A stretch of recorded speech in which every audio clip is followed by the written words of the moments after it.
Hello everyone, today I'll be showing you the easiest possible way you can solo Night 2 on Nightmare mode in TDX, the game I've been addicted to for a while now.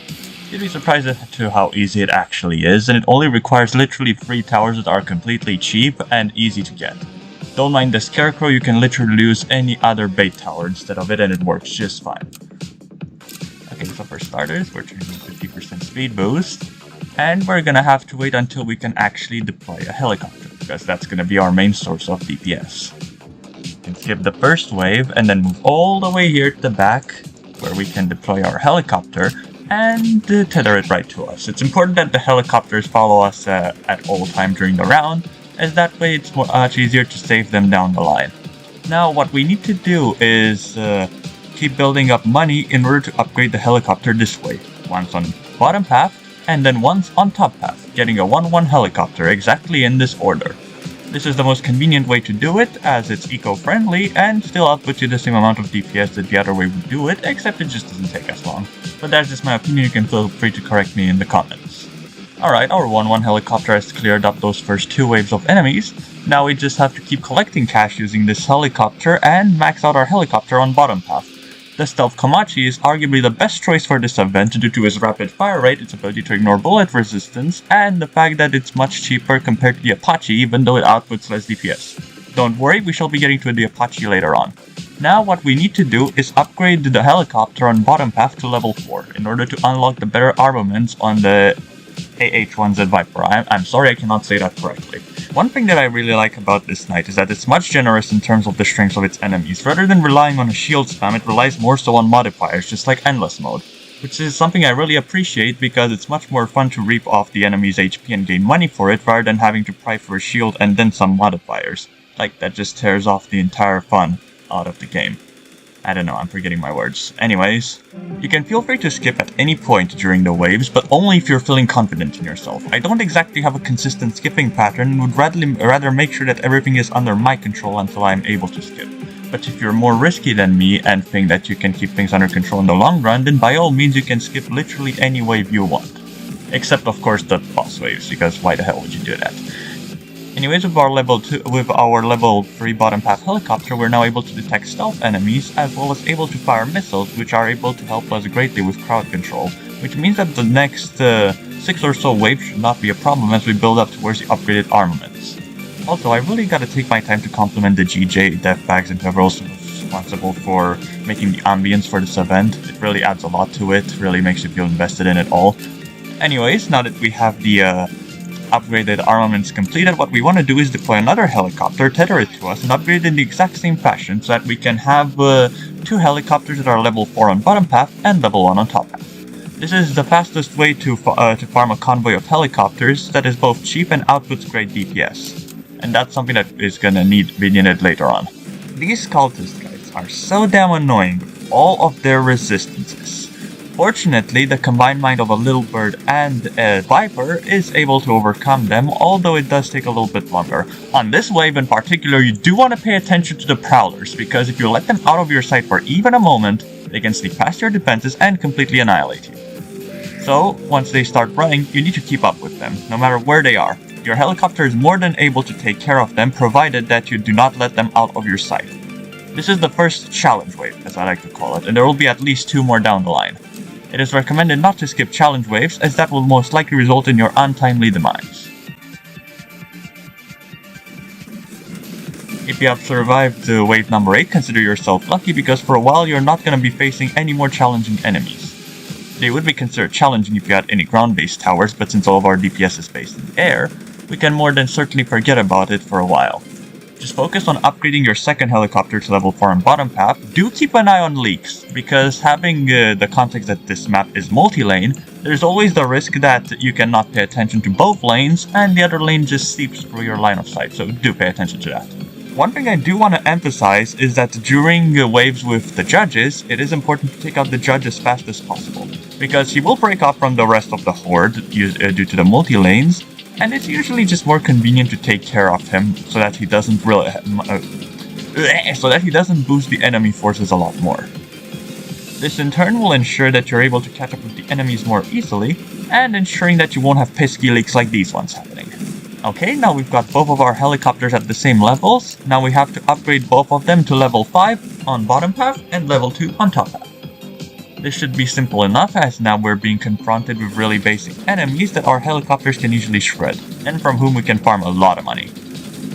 By getting our helicopters to be stealth Komachis, we can now ignore bullet resistance, which is going to help us a lot against those annoying Scultists, as well as the ability to reveal stealth enemies, which is actually not that helpful considering we have all helicopters, but it's a nice plus, I guess. Alright, this is the second challenge wave. It's a Prowler spam, but they're all going incredibly fast, so you have to really keep an eye on them and time when you gotta move. Once you do that, upgrade one of your helicopters to level 5, and then level 2 on top path, thus maxing it out. Now you have to repeat the exact same thing with the other helicopter, in order to ensure that your DPS remains consistent. Oh my god, this song is such a bop, I love it, it reminds me of Helltaker. Alright, so the nailheads have arrived, which means that you've gotta set one of your helicopters to target the weakest enemy.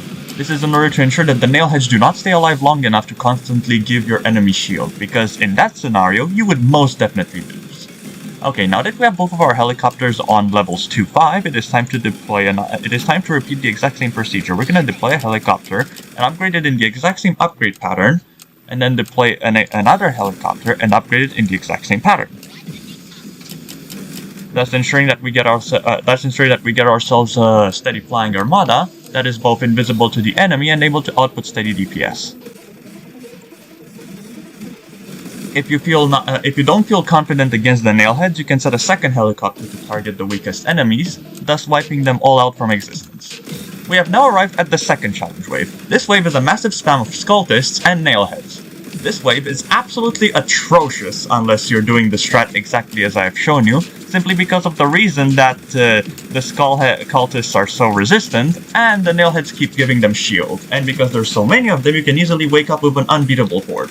You can also use John on this part of the battle, because you can slice down the nailheads early, and then deal with the Scultists your own way. But personally I prefer this way, it's just more convenient for me.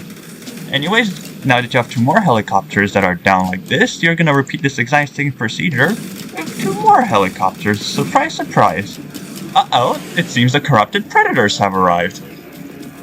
When they arrive, it is best to spam as much bait as possible while also paying attention to both leaks, as well as enemies potentially corrupting your towers, and by enemies I mean the corrupted predators, because their lasers are able to turn your helicopters against you if you don't have enough bait placed down. However, if you've managed to keep your helicopters safe and secluded from the corrupted predators, then all you really have to do is keep track of them, do not let them get past you, and eventually you'll be able to kill them. Always make sure you spam baits consistently, as that slows down literally any boss, including the final bosses. Yes, this knight has 2 bosses, unlike the previous one. Simply take care of these annoying predators. If they are not dying fast enough, you can always deploy another helicopter. And eventually the consistent DPS will pile up until these guys are no more. Alright, now what you want to do is start placing down some XWM turrets, because the engineer likes to sneak tricks behind your back during this mode, and it's good to be prepared at the back with some reliable defenses that will provide the same function as the helicopter, with a steady DPS of 1000 and it's 1100, a steady DPS of 1100, and the ability to ignore bullet resistance. Alright, now what you want to do while your helicopters deal with this enemy spam is to fill this entire area with baits. Like I said, the Scarecrow is not necessary because it is an event-exclusive tower, and I know that not everybody has probably grinded up to this point, even though it's only tier 3. But you can use literally any other bait, as long as you keep it consistent, multiple, and able to distract the bosses for as long as possible. The more baiting that you manage to get going, the easier it will be for you down the line. Do be careful that you are gonna have to face off some old friends from Endless, but as long as you keep your DPS consistent, they should be of no issue, especially with such strong towers that are able to ignore resistances and output a crap ton of damage. At this point you can already start placing down some Apaches, because you're gonna need a lot more DPS in order to deal up with the engineer's upcoming forces. It is also important to mention that once the final wave arrives, you're gonna realize it's the final wave once the timer completely comes to a stop and does not reset back to like a minute, just like it did just now. You have to replace all of your stealth helicopters with Apaches. That will maximize your DPS output and make you much more better able to deal with the incoming bosses. All the while, you're also gonna need to make sure that you have at least 6 or 7 XWM turrets in order to deal with the enemies at the back. Because trust me, they're gonna be a big pain in your ass if you don't. Man, and they said that we'd need Golden Jerk for this. Imagine.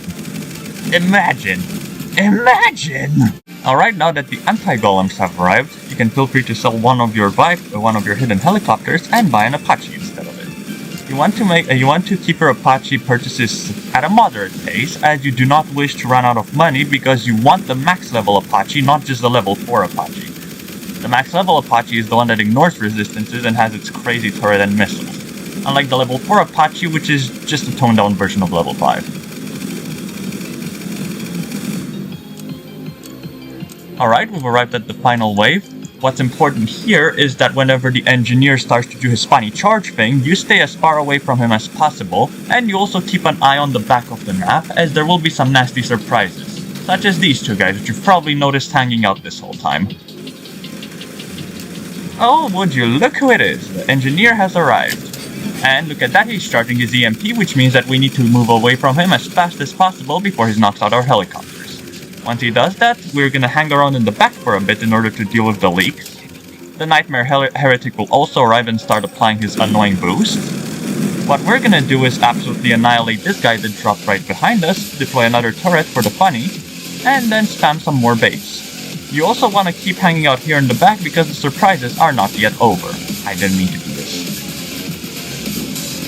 Quickly replace as many baits as you possibly can in order to keep these guys more and more delayed. If you see the engineer starting to charge his AMP again, you know what you have to do, you gotta keep clear of him. There we go, these are the last two surprises. We've got avatars dropping in for some reason because John is pulling out all the stops. Nice, at least for now. Once you clear out these avatars, there are no more backline surprises. You can finally start to advance on your enemies in the front. That way, you're now able to start shredding through the bosses. And in order to shred down through them the fastest, you need to pay attention to the engineer doing his EMP. When he does it, you move as far away from him as possible. And when he stops doing it, you have to concentrate all of your attacks on the heretic.